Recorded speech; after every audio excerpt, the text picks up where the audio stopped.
তো হ্যালো বন্ধুরা, তোমরা সবাই কেমন আছো? আশা করি ভালো আছো। তো আজকে স্মার্ট জিকের ক্লাস নাম্বার 3 অর্থাৎ এসএসসি এক্সামের জন্য যে পিওয়াইকিউসগুলো এসেছে সেগুলি আজকে আলোচনা করব। তো প্রথম কোশ্চেনে দেখা যাক কী রয়েছে। আর মোট 30টি কোশ্চেন রয়েছে, তো তোমরা উত্তর দেওয়ার চেষ্টা করো, ঠিক আছে? তো প্রথম কোশ্চেনটি কী রয়েছে দেখো, ভারতীয় রেলকে জাতীয়করণ করা হয় কত সালে? রেলকে জাতীয়করণ বলেছে করা হয় 1950 সালে জাতীয়করণ করা হয়। আর প্রথম রেল চালু হয় কখন? 1854 সালে, ঠিক আছে? এটি তোমরা সবাই জানো, বোম্বে থেকে থানে তক্ক প্রথম রেল চলাচল শুরু হয়েছিল, ঠিক আছে? তো প্রথম কোশ্চেনের উত্তর হয়ে যাবে অপশান ডি, 1950। 2 নম্বর কোশ্চেনটি দেখা যাক কী রয়েছে। প্রথম পঞ্চবার্ষিকী পরিকল্পনাকালে জাতীয় আয়ের বৃদ্ধির হার কত ছিল? জাতীয় আয়ের বৃদ্ধির হার কত ছিল প্রথম পঞ্চবার্ষিকী পরিকল্পনাতে?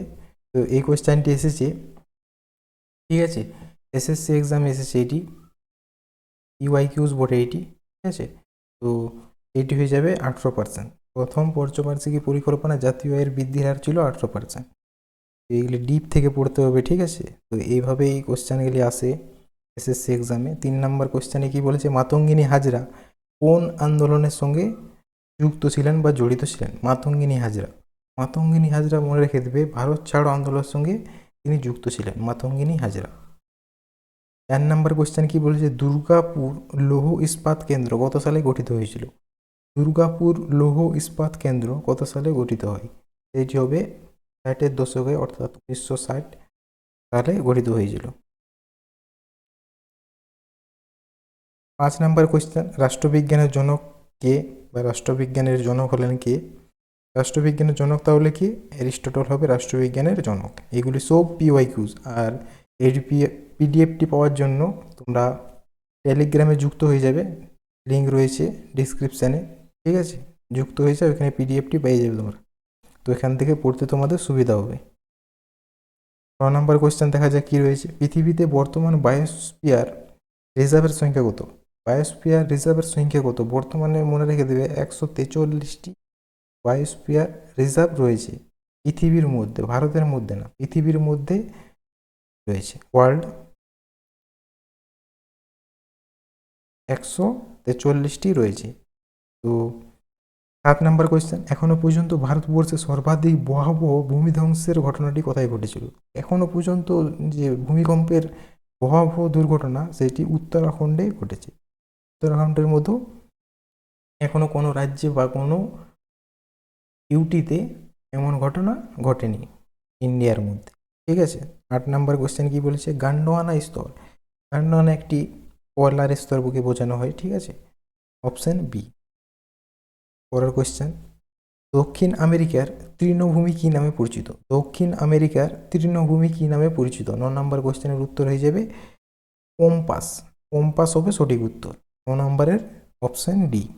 10 নম্বর কোশ্চেনে কি বলেছে, ভারতের বৃহত্তম মহিষপান কোথায় অবস্থিত? ভারতের বৃহত্তম মহিষপান কোথায় অবস্থিত? 10 নম্বর কোশ্চেনের উত্তর হবে তামিলনাড়ু হবে সঠিক উত্তর। মহিষপান কোথায় অবস্থিত? তামিলনাড়ুতে রয়েছে মহিষপান। 11 নম্বর কোশ্চেন কি বলেছে, জাফর ইকবাল, জাফর ইকবাল কোন খেলার সঙ্গে যুক্ত ছিলেন? জাফর ইকবাল কোন খেলার সঙ্গে যুক্ত ছিলেন? তিনি হকি খেলার সঙ্গে যুক্ত ছিলেন জাফর ইকবাল।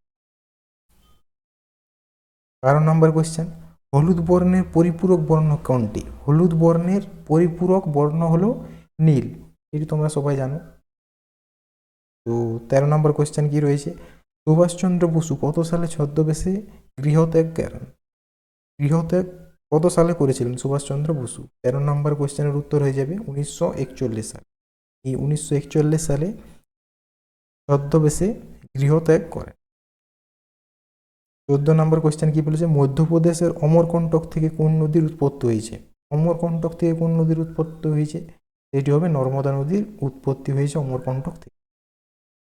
15 নম্বর কোশ্চেন কি বলেছে, বিশ্বের সর্ববৃহৎ বা বৃহত্তম দেশ কোনটি? বৃহত্তম দেশ হলো রাশিয়া হবে সঠিক উত্তর, বৃহত্তম দেশ বলেছে। আর ভারত হবে 7ম বৃহত্তম, ঠিক আছে? 7 নম্বর পজিশনে রয়েছে ভারত, এটি মনে রেখে দেবে, অনেকবার এসেছে। এগুলি সব পিওয়াইকিউ, তো তোমরা ভালোভাবে এগুলি পড়বে। আর এগুলি থেকেই কমন পেয়ে যাবে, তাও একটা দুটো তো থাকবেই। আর কোয়েশ্চেন লেভেলটা তো বুঝতে পারছো কেমন রয়েছে, সহজে রয়েছে, একটু ডিপ থেকে পড়া থাকলে ভালো হয়।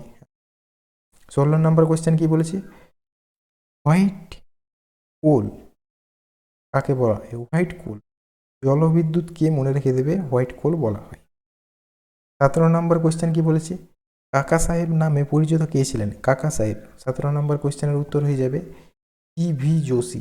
জি.ভি. যোশী ছিলেন কাকা সাহেব নামে পরিচিত। জি.ভি. যোশী ছিলেন কাকা সাহেব নামে পরিচিত। 18 নম্বর কোয়েশ্চেন কি বলেছে, স্বপ্নবাসবদত্তা গ্রন্থটির লেখক কে? 18 নম্বর কোয়েশ্চেনের উত্তর হয়ে যাবে অপশন নাম্বার ডি, ভাস। ভাস হবে সঠিক উত্তর। 19 নম্বর কোয়েশ্চেন কি বলেছে, মানুষের নখ কি দিয়ে তৈরি? মানুষের নখ, নখ কি দিয়ে তৈরি? রেড কেরাটিন, কেরাটিন দিয়ে মানুষের নখ তৈরি। 20 নম্বর কোয়েশ্চেন, লাল গ্রহ কাকে বলা হয়? লাল গ্রহ বা নীল গ্রহ এগুলি সব তোমরা দেখে রাখবে। নীল গ্রহ বলা হয় পৃথিবীকে, আর লাল গ্রহ বলা হয়ে থাকে মঙ্গল গ্রহকে লাল গ্রহ বলা হয়। বৃহস্পতি এগুলি না, বৃহস্পতিও না, শুক্রও না, শনিও না। 21 নম্বর কোয়েশ্চেন কি বলেছে, নাকো হ্রদ কোন রাজ্যে অবস্থিত? নাকো হ্রদ কোন রাজ্যে অবস্থিত? 21 নম্বর কোয়েশ্চেনের উত্তর হয়ে যাবে হিমাচল প্রদেশ।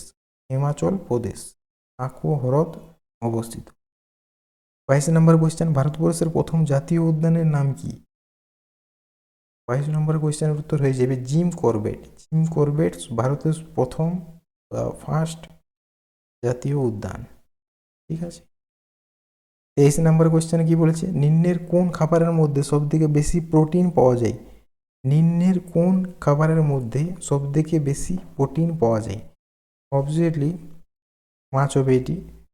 ঠিক আছে, মাছ হবে সঠিক উত্তর। 24 নম্বর কোয়েশ্চেন কি বলেছে, ফল সংক্রান্ত বিদ্যাকে কি বলা হয়? ফল, ফল সংক্রান্ত বিদ্যাকে কি বলা হয়? পোমোলজি। পোমোলজি হবে সঠিক উত্তর। পোমোলজি মানেই ফল সংক্রান্ত বিদ্যা। 25 নম্বর, দ্য রিপাবলিক গ্রন্থের লেখক কে? 25 নম্বর কোয়েশ্চেন হবে প্লেটো। প্লেটো হবে সঠিক উত্তর। 26, নাইক্রোম ও জার্মান সিলভার সংকর ধাতুতে যে মৌলটি উপস্থিত থাকে সেইটি হলো, অর্থাৎ নাইক্রোম ও জার্মান সিলভারের মধ্যে কোন ধাতুটি উপস্থিত থাকে? 26 নম্বরের উত্তর হয়ে যাবে নিকেল। নিকেল হবে সঠিক উত্তর। নিকেল ও নাইক্রোম ও জার্মান সিলভার সংকর ধাতুর সাথে মিলিত একটি ধাতু। 27 নম্বর, বিশ্ব সুনামি সচেতনতা দিবস। বিশ্ব সুনামি সচেতনতা দিবস কবে পালন হয়ে থাকে? এটি হবে 5 নভেম্বর পালন করা হয়। ঠিক আছে, এইটি হবে উত্তর 5ই নভেম্বর। 28, পঞ্চমহল। পঞ্চমহল হলো আকবরের আমলে নির্মিত হয়। 29 নম্বর কোয়েশ্চেন কি বলেছে, কালিদাস কার সভাকবি ছিলেন? কালিদাস কার সভাকবি ছিলেন? এটির উত্তর হয়ে যাবে দ্বিতীয় চন্দ্রগুপ্তের সভাকবি ছিলেন কালিদাস।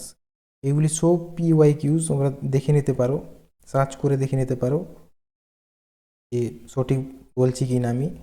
ঠিক আছে, সব এগুলি SSC এক্সামে এসেছে, তো তোমরা এইগুলি ভালোভাবে পড়বে আর কন্টিনিউ করার চেষ্টা করবে। ঠিক আছে, তো তারপরে কোশ্চেন দেখা যাক কি রয়েছে। মানুষের মেরুদণ্ডে কতগুলি অস্থি আছে? মানুষের মেরুদণ্ডে কতগুলি অস্থি রয়েছে? মেরুদণ্ডে বলেছে। ঠিক আছে, এটি হবে সঠিক উত্তর 33টি। আর হাড় কতগুলি থাকে? 206টি। ঠিক আছে, তো আজকের এখানেই শেষ করছি ক্লাসটি। তোমাদের ভালো লাগলে সাবস্ক্রাইব করতে পারো আর একটি লাইক দিতে ভুলো না। আর PDFটি পাওয়ার জন্য টেলিগ্রাম চ্যানেলে অবশ্যই যুক্ত হয়ে যাবে। আর এখানে প্রতিদিন মক টেস্ট নেওয়া হয়, ফ্রি নোটস ও গুরুত্বপূর্ণ প্রশ্ন আলোচনা হয়ে থাকে, আর প্রশ্ন দেওয়া হয়। ঠিক আছে, তো তোমরা যুক্ত হতে পারো, লিঙ্ক রয়েছে ডিসক্রিপশানে। তো ঠিক আছে, আজকের ক্লাসটি এখানে শেষ করছি।